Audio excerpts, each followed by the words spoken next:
Hello everyone, welcome back Saddam Khan physical education classes के ऊपर। आज हम बात करेंगे प्रैक्टिस सेट 2 के ऊपर, जिसके अंदर हम बहुत ही महत्वपूर्ण प्रश्नों पे बात करेंगे। तो चलिए वीडियो शुरू करते हैं। आज का हमारा पहला प्रश्न है, 3000 मीटर स्टीपल चेज में वाटर जंप की संख्या कितनी होती है। ठीक है, एक रेस होती है 3000 मीटर की स्टीपल चेस, उसको बोलते हैं, इसको पानी वाली दौड़ भी बोला जाता है। ठीक है, तो इसके अंदर भी 7.5 लैप लगाए जाते हैं, 3 किलोमीटर की तरह ही होती है, पर इसमें कुछ बाधाएं होती हैं, उनको पार करना पड़ता है। ठीक है, तो चलिए अपने यहाँ पर हम ऑप्शन देखते हैं। ए ऑप्शन में दिखा रहा है 6, बी ऑप्शन 7, सी ऑप्शन में 8 और डी ऑप्शन में 9। तो हमारा जो राइट आंसर यहाँ पर है वो है 7, बी हमारा राइट आंसर है। ठीक है, 3000 मीटर स्टीपल चेज में जो वाटर जंप जो होते हैं, ठीक है, उनकी संख्या 7 होती है। ठीक है, चलिए आगे चलते हैं हम। अब बात कर रहा है, सेकंड क्वेश्चन है, डेकाथलॉन में कितनी प्रतियोगिता होती हैं। ठीक है, ये डेकाथलॉन जो इवेंट है, ये एथलेटिक्स का इवेंट है। ठीक है, इसके अंदर ट्रैक एंड फील्ड की मिक्स प्रतियोगिताएं होती हैं इसके अंदर। ठीक है, इसको हम देख लेते हैं, ये सिर्फ मेंस में ही होती है। ठीक है, वोमेंस में नहीं होती है। ठीक है, अब इसमें ऑप्शन देखते हैं, 6 ट्रैक और 4 फील्ड इवेंट, 4 ट्रैक और 6 फील्ड इवेंट, 3 ट्रैक और 7 फील्ड इवेंट, या 7 ट्रैक और 3 फील्ड इवेंट। तो हमारा जो राइट आंसर यहाँ पर है वो आंसर है बी। बी हमारा राइट है। इसके अंदर 4 ट्रैक और 6 फील्ड इवेंट होते हैं। चलिए अब यहाँ पे देखते हैं कुछ इंपॉर्टेंट चीज़ें। ये हमारा स्टीपल चेस जो दौड़ होती है उसका वाटर जंप है। ठीक है, वाटर जंप में एक हर्डल रहता है, जो ये यहाँ पर इमेज में आपको दिखाया गया है, ये एथलीट यहाँ पर हर्डल कूद रही है। ये हमारा वाटर वाला सरफेस होता है, पानी रहता है। ठीक है, इसको बोलते हैं वाटर जंप। ठीक है, एथलीट क्या करता है, इसके ऊपर पैर रख कर और इसको कूद सकता है। यहाँ पर पैर रखेगा और इस वाटर जंप को कूदना रहता है। अगर वाटर जंप के अंदर भी एथलीट यहाँ पर गिरता है तो कोई फाउल नहीं माना जाता है। बस अब उसके साइड से यहाँ से नहीं निकल सकते हैं। अगर जैसे इस तरह से आप यहाँ से आए रनिंग करके और आप साइड से निकल गए, साइड से आप निकलने पर फाउल होता है। इस साइड से भी और उस साइड से भी निकलने पर फाउल होता है। आपको ऊपर से ही हर्डलिंग करनी पड़ती है, ऊपर से ही कूदना पड़ता है। ठीक है, अब बात करते हैं, इसके अंदर हमारे वाटर जंप हो गए, वो नंबर ऑफ़ 7 होते हैं। और जो हमारे हर्डल्स होंगे, ठीक है, टोटल जब हर्डल्स पूछेगा तो उसके अंदर 28 हर्डल होते हैं। ठीक है, 28 हर्डल होंगे प्लस 7 हमारे वाटर जंप, तो 28 7 बराबर 35 हो गए। कभी पूछता है नंबर ऑफ़ हर्डल्स कितने होते हैं, तो आपको 28 बताने हैं। टोटल नंबर पूछता है तो आपको 35 बताना है स्टीपल चेस के अंदर। ठीक है, इसके अंदर 7.5 चक्कर लगते हैं।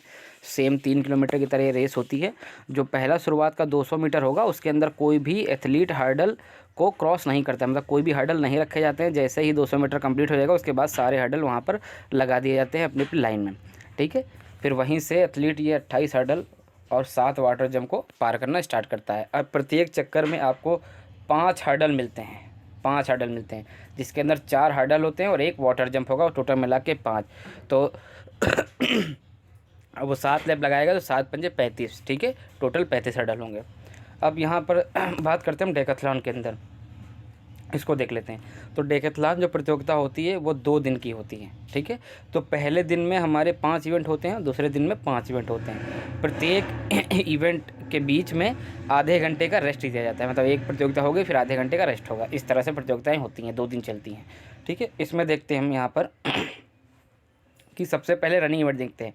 तो हमारा 100 मीटर रनिंग इवेंट में अंदर होता है, फिर 400 मीटर रनिंग इवेंट में होता है, 110 मीटर हर्डल होता है और 1500 मीटर यहाँ पर रेस होती है। ठीक है, उसके बाद आपका यहाँ पे हम देखते हैं कि हमारे जो हमारे फील्ड इवेंट हैं उसके अंदर यहाँ पे लॉन्ग जंप होता है, शॉर्ट पुट होगा, हाई जंप होता है, उसके बाद हमारा डिस्कस थ्रो होगा, डिस्कस थ्रो के बाद हमारा पोल वॉल्ट होता है, उसके बाद जेवलिंग थ्रो। इतने हमारे फील्ड इवेंट होते हैं। चलिए आगे देखते हैं हम। IAAF का अर्थ है, ठीक है, यहाँ पे ऑप्शन दे रखा है, international association of athletic federation. B option दे रखा है, Indian amateur athletic federation. C option दे रखा है, international amateur athletic federation. D option दे रखा है, इंडियन एथलेटिक एमेच्योर फेडरेशन। तो यहाँ पर जो आपका राइट आंसर है वो आंसर ए है। यहाँ पर ए आंसर आपका ये राइट है। ठीक है, international association of athletic federation. सब उसके पहले इसको जिस नाम से जानते थे उसको बोलते थे इंटरनेशनल एमेच्योर एथलेटिक फेडरेशन, किसके नाम से जाना जाता था पहले इसको। फिर सन 2001 में इसका नाम बदल करके, ठीक है, यहाँ पे इसका नाम रख दिया गया international association of athletic federation. अब इसको इसी नाम से जानते हैं। आगे चलते हैं, चौथा प्रश्न देखते हैं, किस दिन को राष्ट्रीय खेल दिवस के रूप में मनाया जाता है। ठीक है, यहाँ पे ऑप्शन दे रखा है 26 अगस्त, 27 अगस्त, 28 अगस्त या 29 अगस्त। तो आपका आंसर यहाँ पर राइट डी है। यहाँ पे 29 अगस्त को राष्ट्रीय खेल दिवस के रूप में मनाया जाता है। ठीक है, कई जगह आपने देखा होगा कि इसी दिन मेजर ध्यानचंद जी की मतलब जन्मदिन के रूप में कई सारी प्रतियोगिताएं कराई जाती हैं। हॉकी की प्रतियोगिता होती हैं, कहीं पे क्रॉस कंट्री होती है, तो कहीं पे कोई रनिंग इवेंट है, मतलब सब अलग अलग तरह का इवेंट ऑर्गेनाइज कराता है। ज़्यादातर हॉकी ही लोग करवाते हैं। ठीक है, आगे चलते हैं। अब यहाँ पे पांचवा क्वेश्चन पूछ रहा है 2008 के बीजिंग ओलंपिक में भारत ने किस स्पर्धा में स्वर्ण पदक जीता था। ऑप्शन दे रखा है यहाँ पर तैराकी, निशानेबाजी, मुक्केबाजी या तीरंदाजी। तो आंसर आपका बी यहाँ पर राइट है, निशानेबाजी। आगे चलते हैं, देखते हैं विशेष ओलंपिक, जिसको इंग्लिश में बोलते हैं स्पेशल ओलंपिक, में कौन प्रतिभागी होते हैं। मतलब जो स्पेशल ओलंपिक होता है उसमें कौन प्रतिभाग करते हैं। ऑप्शन हम देखते हैं यहाँ पर। ऑप्शन ए में लिखा है शारीरिक रूप से विकलांग, बी में लिखा है मानसिक रूप से मंद बच्चे एवं वयस्क, और तीसरा ऑप्शन दे रखा है ए और बी दोनों या बुजुर्ग। तो आंसर आपका यहाँ पर बी राइट है, मानसिक रूप से मंद बच्चे जो होते हैं, ठीक है, वो इसके अंदर स्पेशल ओलंपिक में भाग लेते हैं। ठीक है, इसके अंदर जो मानसिक रूप से मंद होते हैं बच्चे, ज़्यादातर कुछ कुछ स्पेशल जो चाइल्ड होते हैं जिनको हम बोलते हैं, ठीक है, वही इसके अंदर प्रतिभाग करते हैं। ठीक, चलिए अभी देखते हैं, ये इंपॉर्टेंट देखते हैं निशानेबाजी में। अब जो हमारे गोल्ड मेडल जिन्होंने जीता था अभिनव बिंद्रा, ठीक है, 2008 ओलंपिक में, तो उनका इमेज कुछ इस तरह है। आगे चलते हैं, सातवां प्रश्न यहाँ पर प्रथम एशियाई खेलों का आयोजन किस वर्ष हुआ। ठीक है, प्रथम एशियाई खेल पूछ रहा है यहाँ पर। तो ऑप्शन दे रखा है 1949, 1951, 1952 या 1953। तो आंसर आपका यहाँ पर 1951 राइट है। अब यहाँ पे आठवां क्वेश्चन दे रखा है कबड्डी की किस शैली को आधिकारिक तौर पर मान्यता प्राप्त है। ठीक है, तो यहाँ पे ऑप्शन देखा है राष्ट्रीय, संजीवनी, समवाहिनी या व्रत। तो यहाँ पर आपका संजीवनी राइट आंसर है। आगे चलते हैं, नवा प्रश्न देखते हैं पहली भारतीय महिला ओलंपिक पदक विजेता। यहाँ पे फर्स्ट फीमेल की बात कर रहा है जिसने ओलंपिक में पदक जीता था। तो ऑप्शन दे रखा है यहाँ पर कर्णम मल्लेश्वरी, साक्षी मलिक, नेहवाल, साइना नेहवाल यहाँ पे था। ठीक है, और यह अंजू बॉबी जॉर्ज। ठीक है, वहाँ पे साइना नेहवाल है, सिर्फ नेहवाल लिख गया वहाँ पर।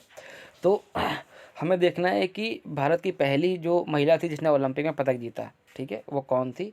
उनका नाम था कर्णम मल्लेश्वरी। ठीक है, वेट लिफ्टिंग में इन्होंने ब्रॉन्ज मेडल जीता था। आगे चलते हैं, किस खेल में 3 सेकंड नियम लागू किया जाता है। क्वेश्चन नंबर 10 पूछ रहा है किस खेल में 3 सेकंड नियम लागू किया जाता है।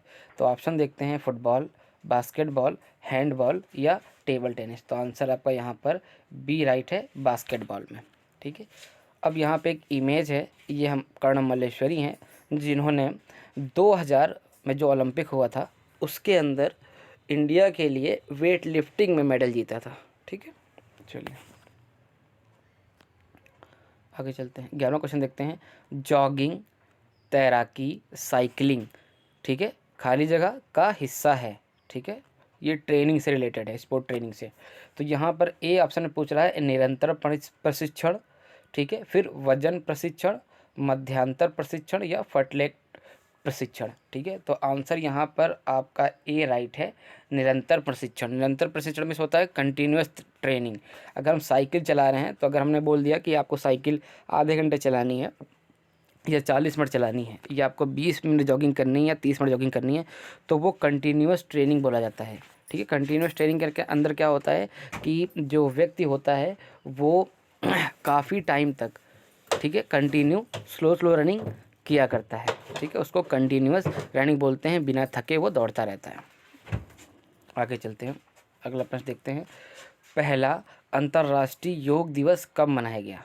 ठीक है, यहाँ पे ऑप्शन दे रखा है 21 जून 2015, 21 जून 2016, 23 जुलाई 2015 और 23 जुलाई 2016। तो आंसर यहाँ पर आपका ए राइट है, 21 जून 2015 को पहला अंतर्राष्ट्रीय योग दिवस मनाया गया। आगे चलते हैं, 13वां क्वेश्चन देखते हैं। बोनस अंक केवल तब मिलता है जब कबड्डी मैट, ठीक है, ऑब्लिक में है, मैदान पर खाली जगह रक्षक होते हैं। ठीक है, कबड्डी मैट पे भी होती है और मैदान पे भी होती है।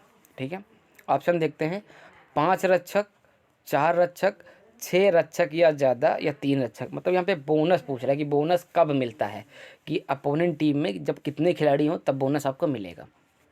तो आंसर यहाँ पर आपका सी राइट है, यहाँ पर 6 रक्षक या ज़्यादा। जब अपोनेंट टीम में 6 प्लेयर होंगे या तो 7 प्लेयर हों, ठीक है, तभी आपको बोनस मिलेगा। अदरवाइज़ अगर 5 प्लेयर हैं या 4 हैं या 3 प्लेयर हैं तो आपको बोनस नहीं मिलेगा। बोनस का 1 पॉइंट आपको मिलता है। आगे चलते हैं, एथलेटिक्स में सिंथेटिक ट्रैक का प्रयोग कब किया गया था? ठीक है, ये क्वेश्चन पूछ रहा है। तो यहाँ पर हम देखते हैं 1968 ओलंपिक, 1948 ओलंपिक, 1996 ओलंपिक या 2000 ओलंपिक।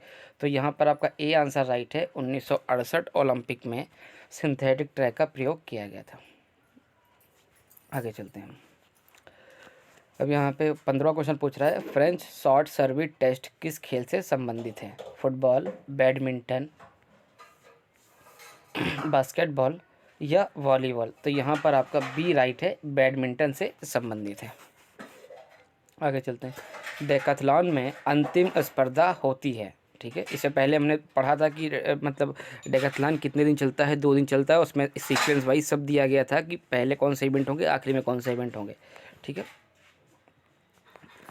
ऑप्शन दे रखा है, भाला फेंक, 1500 मीटर दौड़, 800 मीटर दौड़ या 110 मीटर बाधा दौड़। तो हमारा जो आंसर यहाँ पर बी राइट है, 1500 मीटर दौड़। इससे पहले वाली जो इमेज मैंने दिखाई थी उसके अंदर सीक्वेंस वाइज उसके अंदर सब दिखाया गया है कि कब कौन सा इवेंट होता है, वहाँ से आप आराम से देख सकते हैं। आगे चलते हैं, निम्नलिखित में से कौन सा उपकरण ऊंचाई को मापता है? मतलब अगर हमें हाइट मेज़र करनी है तो कौन से उपकरण को यूज़ किया जाएगा? तो यहाँ पे लिखा है स्पायरोमीटर, स्टेडियोमीटर, डायनेमोमीटर या इनमें से कोई नहीं। ठीक है, तो स्टेडियोमीटर के द्वारा ही हम हाइट को मेज़र करते हैं। अगर किसी बच्चे की या किसी भी एथलीट की हमें हाइट मेज़र करनी है तो हमें स्टेडियोमीटर का ही प्रयोग करना पड़ेगा। ठीक है, 18वां क्वेश्चन देखते हैं, किसी लाइन के स्टैगर डिस्टेंस को ज्ञात करने के लिए कौन सा फार्मूला होता है? देखिए, स्टैगर क्या होता है कि स्टैगर जब सभी एथलीट को ट्रैक में दिया जाता है ताकि जो एथलीट है वो अपनी इक्वल दूरी को तय कर सके, इसीलिए सभी एथलीट को अलग अलग स्टैगर दिए जाते हैं। ठीक है, अब यहाँ पे उसका फार्मूला पहले देखते हैं, फिर उसके बारे में बात करते हैं। पहला दे रखा है WN-1 माइनस 0.10, ठीक है, गुणे पाई। फिर दूसरा दे रखा है WN-1 माइनस 0.10 गुणे 2 पाई। ठीक है, फिर तीसरा दे रखा है WN-1 माइनस 0.10। फिर तीसरा दे रखा है WN माइनस 0.10। तो यहाँ पर जो आपका राइट आंसर है वो आंसर बी है। ठीक है, WN-1 माइनस 0.10 गुणे 2 पाई, ये इसको बोलते हैं full stagger. There are 2 types of stagger, 2 तरह के स्टैगर होते हैं, एक हाफ स्टैगर होता है, एक फुल स्टैगर होता है। ठीक है, जो फुल स्टैगर हमारा होता है, ये फुल स्टैगर का ही फॉर्मूला है। जो फुल स्टैगर हमारा होता है वो किसके अंदर दिया जाता है? 400 मीटर दौड़ में। और जो हाफ स्टैगर होता है वो किसके अंदर दिया जाता है? हमारा हाफ स्टैगर जो होगा वो 200 मीटर की दौड़ में दिया जाएगा। और फिर एक तीसरा जो स्टैगर होता है उसको बोलते हैं 1.5 स्टैगर, वो किसके अंदर दिया जाता है? वो 800 मीटर की दौड़ हो गई या तो 4x400 मीटर रिले के अंदर भी वो स्टैगर दिए जाते हैं। ठीक है, चलिए अब देखते हैं ये स्टैगर होते कैसे हैं। ठीक है, पहले हम स्टेडियोमीटर देख लेते हैं। ये हमारा एक स्टेडियोमीटर है। ठीक है, यहाँ पर ये एक इक्विपमेंट होता है, इसको बोलते हैं स्टेडियोमीटर। इसके द्वारा ही हम हाइट को मेज़र करते हैं कि एथलीट की या प्लेयर की हाइट कितनी है। देखिए, ये जो फर्स्ट पोर्शन दिया है टॉप बार का, ठीक है, कलर्ड है ये, यहीं पे ही लिख के आता है कि हाइट कितनी है। जैसे किसी व्यक्ति की हाइट है 1.55 मीटर। ठीक है, तो यहाँ पर शो होता है, उसके अंदर यहाँ पर शो करेगा कि कितनी उसकी हाइट है। ठीक है, आगे देखते हैं। और यहाँ पर जब हाइट आपकी मेज़र होगी तो आपको एकदम सीधे खड़े होना, इस तरह जैसे ये खड़ा है बच्चा। ठीक है, ऐसे अच्छे से खड़े होकर के हाइट मेज़र करना। ये हमारे स्ट्रैगर हैं। ठीक है, तो स्ट्रैगर आप देखते हैं जो फर्स्ट लाइन का स्ट्रैगर होता है वो 0 होता है। ठीक है। फिर सेकंड लाइन को स्ट्रैगर मिलता है, थर्ड लाइन को स्ट्रैगर मिलेगा, फोर्थ को स्ट्रैगर मिलेगा, फिफ्थ को मिलेगा, सिक्स को मिलेगा, सेवन को मिलेगा और एट्थ को मिलेगा। अब आप यहाँ पे आप देख रहे हैं कि ये लाइन नंबर 1 वाला यहाँ पे बैठा है। बहुत से बच्चे सोचते हैं लाइन नंबर 8 वाला उससे बहुत आगे बैठा है, ठीक है। तो इसी को ही स्ट्रैगर बोलते हैं, ताकि जब ये लाइन नंबर 1 वाला है जब कर्व पे मुड़ता है तो इसको कम डिस्टेंस मिलता है, और लाइन नंबर जो 8 वाला है इसको ज़्यादा मिलता है। तो इसीलिए स्ट्रैगर दिए जाते हैं कि ताकि सभी खिलाड़ी इक्वल दूरी को तय कर सके। मतलब 400 मीटर रेस है तो सभी खिलाड़ी 400 मीटर दूरी को पूरा कर सकें। तभी देखिए ये लाइन नंबर 1 वाला यहाँ पे बैठा है और लाइन नंबर 8 वाला यहाँ पर बैठा है, ठीक है। तो इसको ही स्ट्रैगर बोलते हैं कि ताकि जो सारे हमारे प्लेयर हैं, एथलीट हैं, वो इक्वल दूरी को तय कर सकें, ठीक है। और ये हमारे 200 मीटर का यहाँ पर दिया हुआ है स्ट्रैगर। चलिए, आज की वीडियो यहीं पे समाप्त होती है। मिलते हैं एक नई वीडियो के साथ, तब तक के लिए जय हिंद, जय भारत।